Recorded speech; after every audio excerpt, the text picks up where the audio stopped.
ओम शांति। दोस्तों, दुनिया के इतिहास में इंसान ने सबसे बड़ी भूल क्या की है? आज 12 मार्च 2026 की मुरली में बाबा उस हिस्टोरिकल एरर को सामने लाते हैं।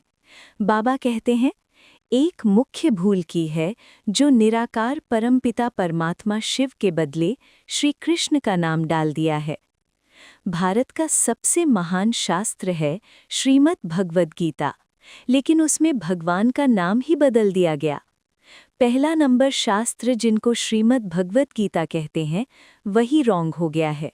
इसलिए पहले तो सिद्ध करना है कि भगवान एक है, फिर पूछना है गीता का भगवान कौन है। श्री कृष्ण तो एक डिवाइन क्रिएशन या देवता हैं, वो हेवनली प्रिंस हैं, हेवनली गॉडफादर नहीं। शिव भगवान उवाच श्री कृष्ण हो न सके, उनको हेवनली गॉडफादर नहीं कहेंगे, हेवनली प्रिंस कहेंगे। निराकार शिव ही वो एकमात्र क्रिएटर है जो ब्रह्मा के द्वारा कृष्ण जैसी देवता आत्माओं की स्थापना करता है। जब तक ये आइडेंटिटी क्लियर नहीं होगी, तब तक स्पिरिचुअल कनेक्शन नहीं जुड़ सकता। इंसान से देवता बनने का प्रोसेस क्या है?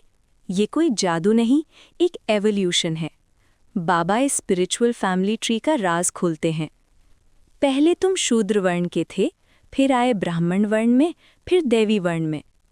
जैसे एक पेड़ की जड़ों से एक मुख्य तना निकलता है, वैसे ही इस दुनिया का आदि धर्म आदि सनातन देवी देवता धर्म है।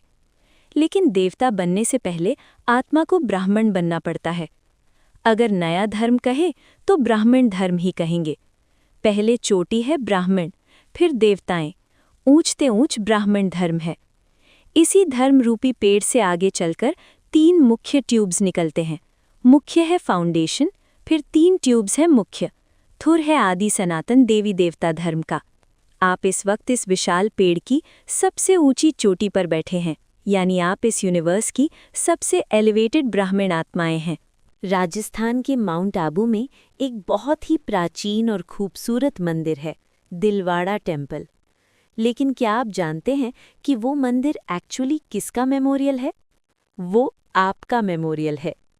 बाबा कहते हैं, दिलवाड़ा मंदिर बड़ा अच्छा बना हुआ है, उनमें सारी समझानी है।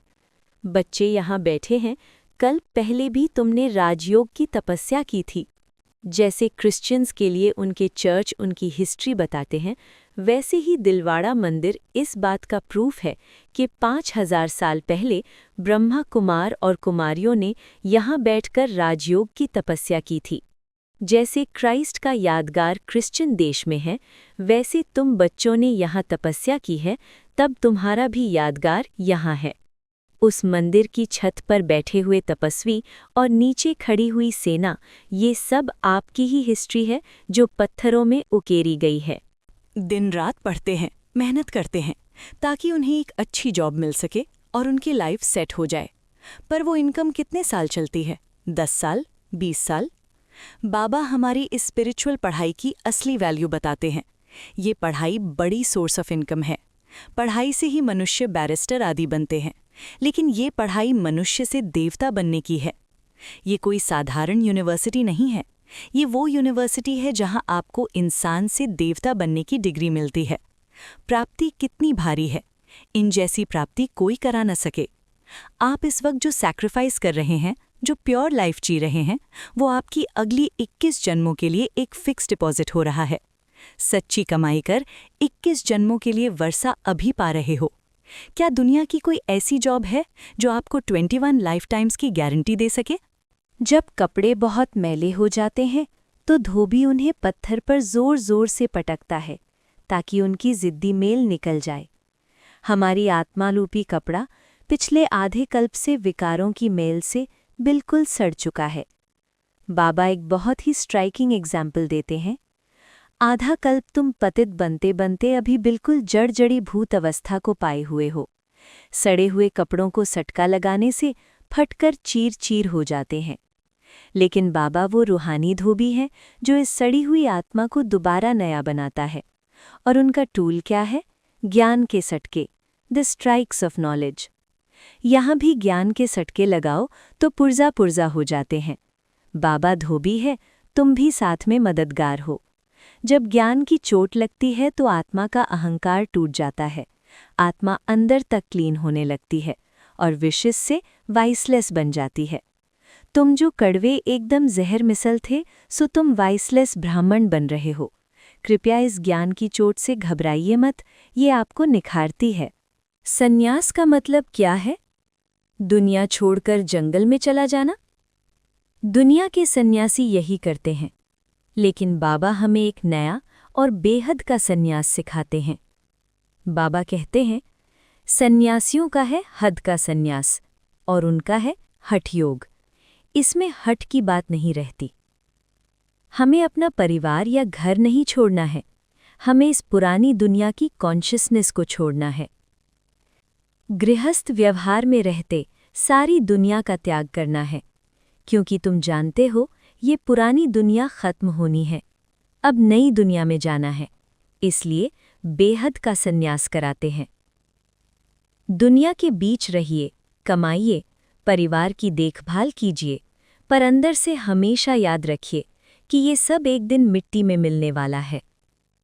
सच्चा सन्यासी वो है जिसका मन इस विकारी दुनिया से पूरी तरह डिटैच हो चुका हो। स्पिरिचुअल पाथ पर सबसे बड़ा खतरा क्या है? सुनी सुनाई बातें और परमत। बाबा हमें बिल्कुल स्ट्रिक्ट वार्निंग देते हैं। दैवी लक्षण भी चाहिए, कभी भी सुनी सुनाई बातों पर नहीं लगना चाहिए। लोग आएंगे और ज्ञान के खिलाफ बुरा भला कहेंगे, भड़काएंगे। उन्हें कैसे हैंडल करना है? सिवाय ज्ञान के और कुछ सुनाते हैं तो समझो ये हमारा दुश्मन है, दुर्गति में ले जाते हैं। कभी भी परमत पर नहीं लगना चाहिए। मनमत परमत पर चला तो ये मरा। अगर आप लोगों के गप्पे और नेगेटिव बातें सुनेंगे तो आपकी स्पिरिचुअलिटी की मौत निश्चित है। इसलिए बाबा बचपन वाला रूल याद दिलाते हैं, hear no evil, see no evil. बाप दादा आए ही हैं मनुष्य से देवता बनाने, तो उनकी श्रीमत पर चलना चाहिए। अपने कानों और आँखों पर फिल्टर लगाइए, सिर्फ वही सुनिए जो आपकी आत्मा को एम्पावर करे। जब भगवान इस धरती पर आता है तो वो क्या देखता है? वो देखता है कि जो लोग कभी पूरी दुनिया के मालिक थे, आज वो दर दर की ठोकरें खा रहे हैं। बाबा को हम पर कितना तरस आता है, ये देखिए। अब नीचे गिरे हैं, गिरने वालों पर तरस पड़ता है ना। बाप कहते हैं, तुमको कितना धनवान बनाया था, माया ने क्या हालत कर दी है। आज लोग विदेशियों के सामने झुकते हैं पैसे के लिए, लेकिन हमारा पास्ट क्या था? तुम समझा सकते हो, तुम भारतवासी तो स्वर्गवासी थे। भारत ही स्वर्ग था, फिर नीचे गिरते गिरते नर्कवासी भी बनना पड़े। लेकिन अब रोने का वक्त नहीं है, अब वापस अपना तख्त क्लेम करने का वक्त है। अब बाप कहते हैं, पवित्र बन स्वर्गवासी बनो। मन मना भव, शिव भगवानुवाच, माँ मेकम याद करो। अपनी सेल्फ रिस्पेक्ट को वापस लाइए। आप स्वर्ग के मालिक थे और राजयोग आपको फिर से वही बना रहा है। क्या आप सेवा करते हुए थक जाते हैं? क्या लाइफ में स्ट्रेस फील होता है? इसका सिर्फ एक कारण है, मैंपन, यानी ईगो। मैं कर रहा हूँ, मेरी जिम्मेदारी है। आज के वरदान में बाबा इस स्ट्रेस को ज़ीरो करने की ट्रिक बताते हैं। जब किसी भी प्रकार का मैंपन आता है तो बोझ सिर पर आ जाता है, लेकिन जब बाप ऑफर कर रहे हैं कि सब बोझ मुझे दे दो, आप सिर्फ नाचो, उड़ो। बाबा कहते हैं कि तुम फिक्र क्यों करते हो? आप सिर्फ निमित्त समझकर कनेक्शन पावर हाउस से जोड़कर बैठ जाओ। बाप दादा सब कुछ स्वतः करा देंगे। आप भगवान के बच्चे यानी बालक हैं, और जो बच्चा होता है वही मालिक होता है। बालक सो मालिक समझकर श्रेष्ठ स्टेज पर स्थित रहो तो प्रत्यक्ष फल की अनुभूति करते रहेंगे।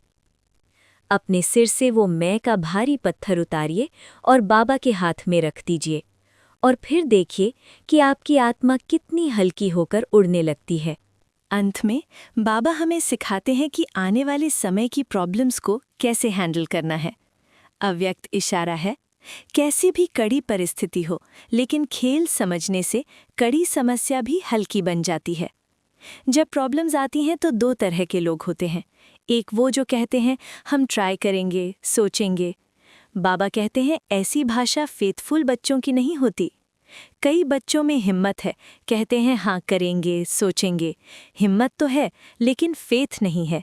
फेथफुल के बोल ऐसे नहीं होते। जिसके अंदर 100% फेथ है उसका रिएक्शन हमेशा निश्चित होता है। वो सिचुएशन को एक गेम की तरह देखता है और जानता है कि जीत उसी की होगी। फेथफुल का अर्थ ही है मन वचन कर्म हर बात में निश्चय बुद्धि। उनके मुख से कभी हिम्मतहीन बनाने वाले शब्द नहीं निकल सकते। आइए आज अपनी हिस्ट्री को पहचानें।